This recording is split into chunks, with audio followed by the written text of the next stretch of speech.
অখণ্ডমণ্ডলকারং ব্যাপ্তং যেন চরাচরম তৎপদং দর্শিতং যেন তস্मै শ্রী গুরবে নমঃ। ঠাকুর ও মায়ের চরণে শতকোটি প্রণাম জানিয়ে আজকের পাঠ শুরু করব।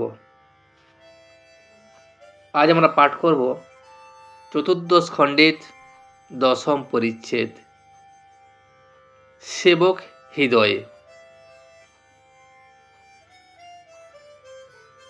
এখানে ঠাকুরের যে ভক্তবৃন্দ আছেন, সেই ভক্তেরা ঠাকুর যখন আমরা নবম পরিচ্ছেদে জেনেছিলাম,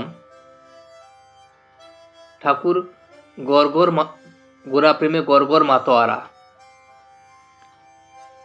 তিনি সমাধিস্থ হয়েছিলেন এবং নরেন্দ্রের প্রতি তার আলাদা ভাব এসেছিল। সেই সব কথা যেসব ভক্তেরা সেখানে ছিলেন, তাহারা যখন ঠাকুর বাড়ি চলিয়া গেলেন, তখন তাহারা সেই সব কথা চিন্তা করিতে করিতে বাড়ি যাচ্ছেন। তাই সেবকের হৃদয়ে কি হচ্ছে, সেবকের মনে মনে কি চিন্তা হচ্ছে, তাই এখানে বর্ণনা করা হয়েছে। মস্তকের উপরে তারকামণ্ডিত নৈশ গগন, হৃদয় পটে অদ্ভুত শ্রীরামকৃষ্ণ ছবি, স্মৃতি মধ্যে ভক্তের মজলিস, সুখ স্বপ্নের ন্যায় নয়ন পথে সেই প্রেমের হাট, কলিকাতার রাজপথে গৃহাভিমুখে ভক্তেরা যাইতেছেন। এখানে খুব সুন্দরভাবে বর্ণনা করেছেন যে মাথার উপর নৈশ গগন, সেই গগনটি কেমন, আকাশটি কেমন না তারকামণ্ডিত, এবং ভক্তের হৃদয়ে ঠাকুর শ্রীরামকৃষ্ণের ছবি। তাদের স্মৃতির মধ্যে আছে ভক্তের যে মজলিস হচ্ছিল তখন, সেই মজলিস যেন সুখ স্বপ্নের ন্যায় নয়ন পথে সেই প্রেমের হাট। ভক্তেরা কলিকাতার রাজপথে বাড়ির দিকে যাচ্ছেন, কেউ সরস বসন্ত নীল সেবন করিতে করিতে সেই গানটি আবার গাইতে গাইতে যাচ্ছেন। সব দুঃখ দূর করিলে দর্শন দিয়ে মহিলে প্রাণ। মনি ভাবতে ভাবতে যাচ্ছেন, সত্য সত্যই কি ঈশ্বর মানুষ দেহ ধারণ করে আসেন? তবে অবতার কি সত্য? অনন্ত ঈশ্বর 14 পোয়া মানুষ কি করে হবেন? এই অনন্ত ঈশ্বর সাধারণ মানুষ কিভাবে হতে পারেন? বা অনন্ত কি শান্ত হয়? বিচার তো অনেক হলো, কিছুই তো বুঝলাম না। কি বুঝলাম? বিচারের দ্বারা কিছুই বুঝলাম না। ঠাকুর শ্রীরামকৃষ্ণ তো বেশ বললেন, যতক্ষণ বিচার ততক্ষণ বস্তু লাভ হয় নাই, ততক্ষণ ঈশ্বরকে পাওয়া যায় নাই। তাও বটে, এই তো 100 টাক বুদ্ধি, এর দ্বারা আর কি বুঝবো ঈশ্বরের কথা? আমরা তো সাধারণ মানুষ, আমরা এই সামান্য বুদ্ধি দিয়ে এই অসীম ঈশ্বর সম্বন্ধে কি বুঝবো? আমাদের তো বোঝার মতো বুদ্ধি নাই। যেমন 1 সের বাটিতে কি 4 সের দুধ ধরে? আমাদের বুদ্ধি তো 1 সের বাটির মতো, কিন্তু ঈশ্বর তো 4 সেরের সমান। তাহলে আমাদের এই সামান্য ছোট বাটিতে কিভাবে সেটা ধরা সম্ভব? তবে অবতারে বিশ্বাস কিরূপে হয়? ঠাকুর বললেন, ঈশ্বর যদি দেখিয়ে দেন দপ করে, তাহলে এক দণ্ডে বোঝা যায়। যদি অবতার কি সেটা যদি তিনি দেখিয়ে দেন, ঈশ্বর নিজেই যদি সেটা দেখিয়ে দেন, যেমন দেশলাই জ্বলে ওঠে দপ করে, ঠিক সেই রকম দপ করে জ্বলে ওঠার মতো তিনি যদি দেখিয়ে দেন, তাহলে সহজে বোঝা যায়। যেমন গোত মৃত্যুঞ্জয় বলেছিলেন, লাইট মোর লাইট। তিনি যদি দপ করে আলো জেলে দেখিয়ে দেন, তবে ছিদ্যন্তে সর্বসংশয়া। যেমন প্যালেস্টাইনের মূর্খ ধীবরেরা জিসাসকে, অথবা যেমন শিবাসাদি ভক্ত শ্রী গৌরাঙ্গকে পূর্ণাবতার দেখেছিলেন। যদি দপ করে তিনি না দেখান, তাহলে উপায় কি? কেন, যেকালে ঠাকুর শ্রীরামকৃষ্ণ বলেছেন ও কথা, সেকালে অবতার বিশ্বাস করব। তিনি শিখিয়েছেন বিশ্বাস, বিশ্বাস, বিশ্বাস, গুরু বাক্যে বিশ্বাস। আর তোমার এই করিয়াছি জীবনের ধ্রুবতারা, এ সমুদ্রে আর কভু না হব না কো পথহারা।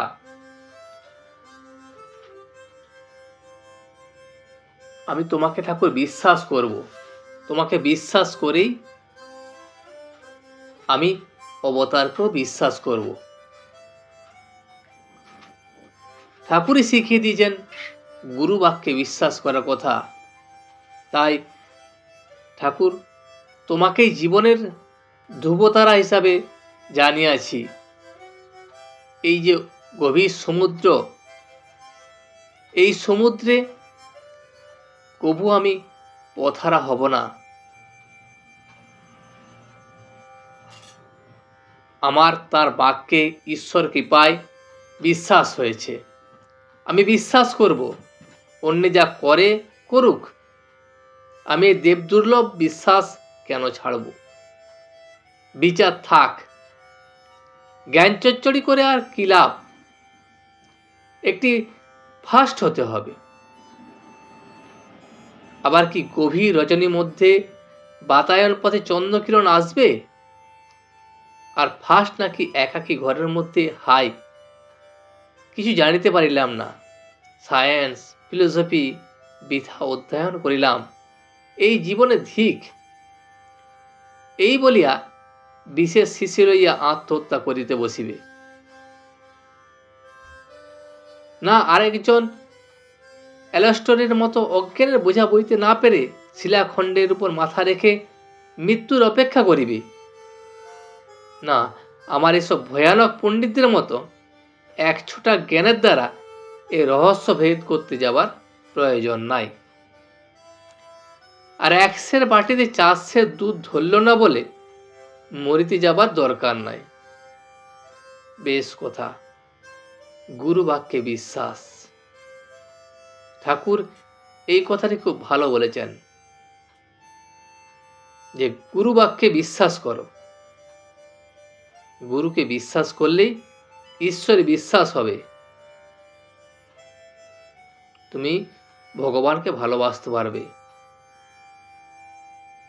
হে ভগবান, আমায় বিশ্বাস দাও, আর মিছিমিছি ঘুরাইও না। যা হবার নয় তা খুঁজতে যাইও না। আর ঠাকুর যা শিখিয়েছেন, যেন তোমার পাদপদ্মে শ্রদ্ধা ভক্তি হয়। অমলা অহেতুকী ভক্তি আজ যেন তোমার ভুবন মোহিনী মায়ায় মুগ্ধ না হয়। কৃপা করে এই আশীর্বাদ করো। আমি তোমাকে বিশ্বাস করতে চাই, আমার মধ্যে সেই বিশ্বাসটুকু তুমি দাও, যেমন আমি তোমাকে বিশ্বাস করতে পারি। আমাকে এই চতুর্দিকে শুধু শুধু মিছিমিছি ঘুরাইও না। যা হবার নয় তা শুধু শুধু আমি খুঁজতে যাব না। ঠাকুর যেমন শিখিয়েছেন, যেন তোমার পাদপদ্মে শুদ্ধ ভক্তি আমার হয়। তোমার ভুবনমোহিনী মায়ায় আমি যেন ভুলে না যাই, আমি যেন মুগ্ধ না হই তোমার মায়াতে। কৃপা করে এই আশীর্বাদ তুমি আমার উপর করো। শ্রীরামকৃষ্ণের অদৃষ্টপূর্ব প্রেমের কথা ভাবিতে ভাবিতে মণি এই তমসাচ্ছন্ন রাত্রির মধ্যে রাজপথ দিয়া বাড়ি ফিরিয়া যাইতেছেন ও ভাবিতেছেন কি ভালোবাসা গিরিশকে। ঠাকুরের যে ভালোবাসা, ঠাকুরের যে প্রেম গিরিশের প্রতি, তা দেখে মণি মুগ্ধ হয়ে গেছেন। গিরিশ থিয়েটারে চলে যাবেন, তবু তার বাড়িতে যেতে হবে। শুধু তা নয়, এমনও বলছেন না যে ত্যাগ করো, আমার জন্য গৃহ পরিজন বিষয়কর্ম সব ত্যাগ করে সন্ন্যাস অবলম্বন করো। ঠাকুর কিন্তু এ কথা কখনো বলেননি যে সন্ন্যাস নাও, আমার সঙ্গে থাকো, তোমরা তোমাদের সংসার পরিজন যা কিছু আছে সব ত্যাগ করে দাও। বুঝেছি, এর মানে এই যে সময় না হলে, তীব্র বৈরাগ্য না হলে ছাড়লে কষ্ট হবে। ঠাকুর যেমন নিজে বলেন, ঘায়ের মামড়ি ঘা শুকুতে না শুকুতে ছিঁড়লে রক্ত পরে কষ্ট হয়, কিন্তু ঘা শুকিয়ে গেলে মামড়ি আমনি খসে পড়ে যায়। যদি কোথাও ঘা হয়, তার মুখটা যখন শুকিয়ে যায় তাই মাবড়ি থাকে, সে মাবড়ি যখন ঘাটা পুরো শুকিয়ে যাবে সে আপনা হতেই ছেড়ে যাবে। কিন্তু যদি ঘা না শুকায় মাবড়ি ছাড়াতে গেলে সে ঘাটা ছেড়ে যেয়ে আবার বেশি করে রক্ত পড়বে। সেই জন্য যখন তোমার সময় না হবে, তখন যদি তুমি সংসার ত্যাগ করো, তখন তুমি কষ্ট পাবে। তোমার মধ্যে যখন বৈরাগ্য আসবে, সেই বৈরাগ্য আসলে তুমি আপনা হতেই সংসার ত্যাগ করতে পারবে। সামান্য লোকে যাদের অন্তর্দৃষ্টি নাই, তারা বলে এখনই সংসার ত্যাগ করো।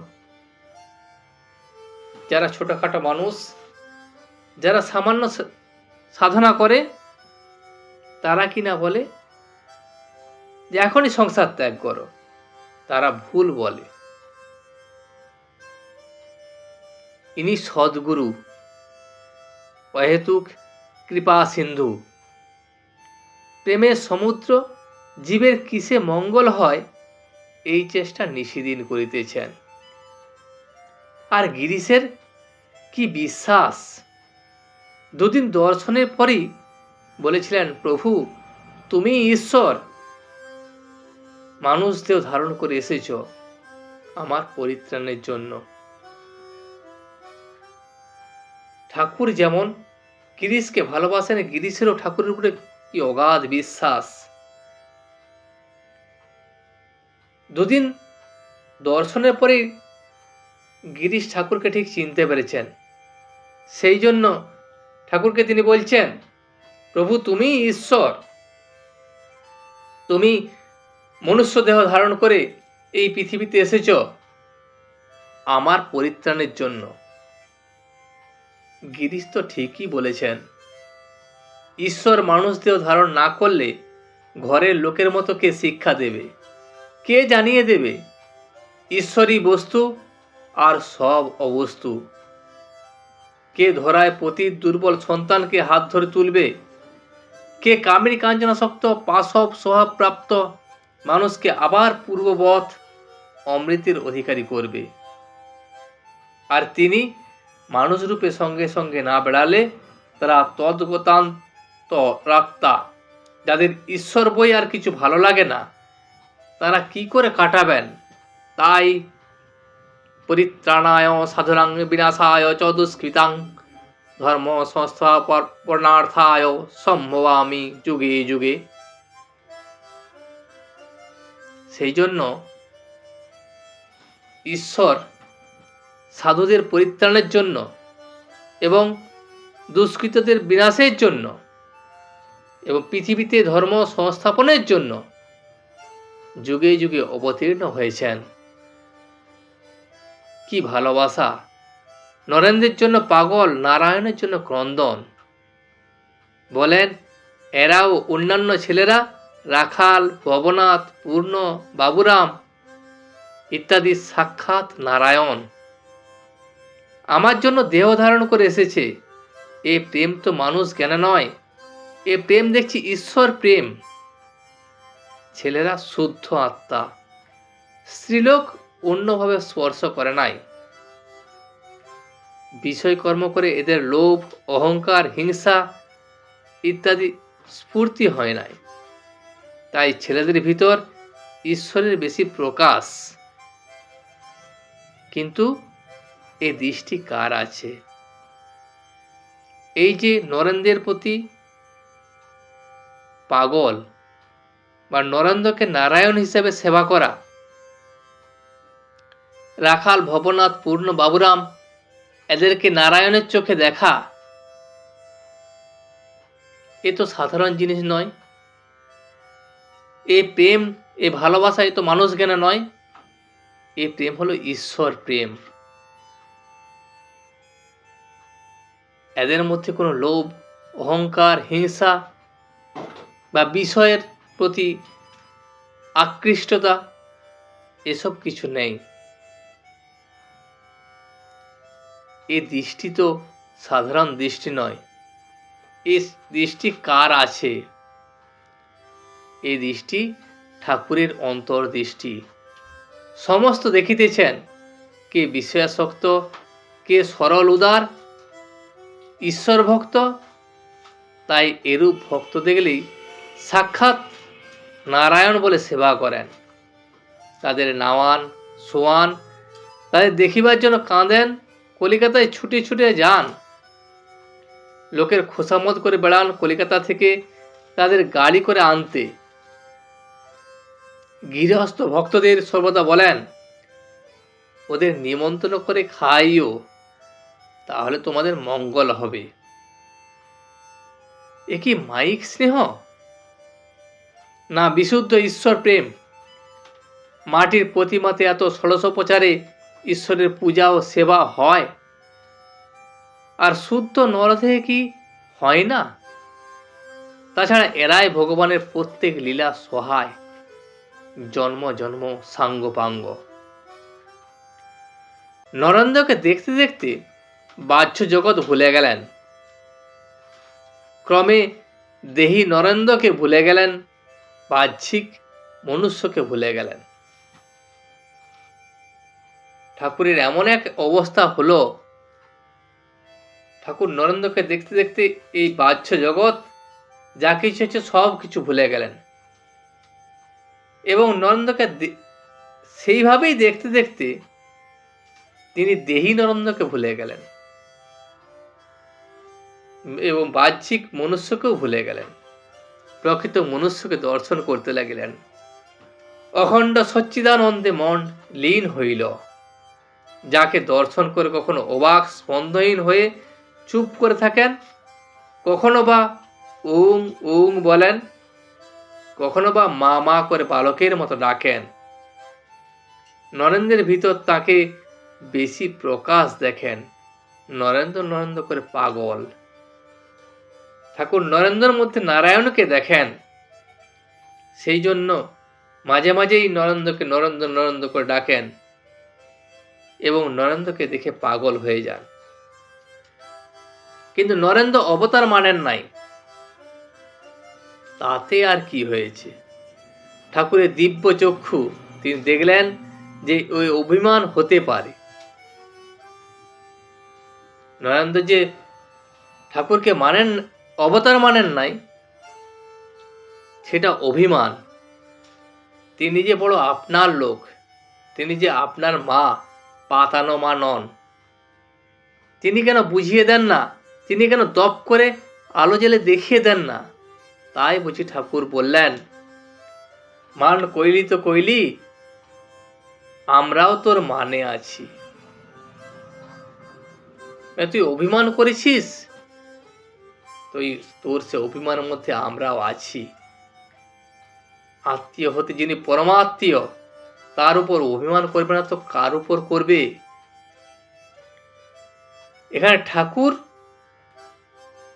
যেন নরেন্দ্রের পরম আত্মীয়, সেই জন্য ঠাকুরের উপর নরেন্দ্র অভিমান করেছে। ধন্য নরেন্দ্রনাথ, তোমার উপর এই পুরুষোত্তমের এত ভালোবাসা, তোমাকে দেখে এত সহজে ঈশ্বরের উদ্দীপন। এই রূপ চিন্তা করিতে করিতে সেই গভীর রাত্রে শ্রী রামকৃষ্ণ স্মরণ করিতে করিতে ভক্তেরা গৃহে প্রত্যাবর্তন করিতেছেন। আজ এই পর্যন্তই। ভিডিওটি শেষ পর্যন্ত দেখার জন্য আপনাকে অসংখ্য ধন্যবাদ। ভিডিওটি যদি আপনার ভালো লেগে থাকে তাহলে একটা লাইক, কমেন্ট এবং বন্ধুর সাথে শেয়ার করে দেবেন।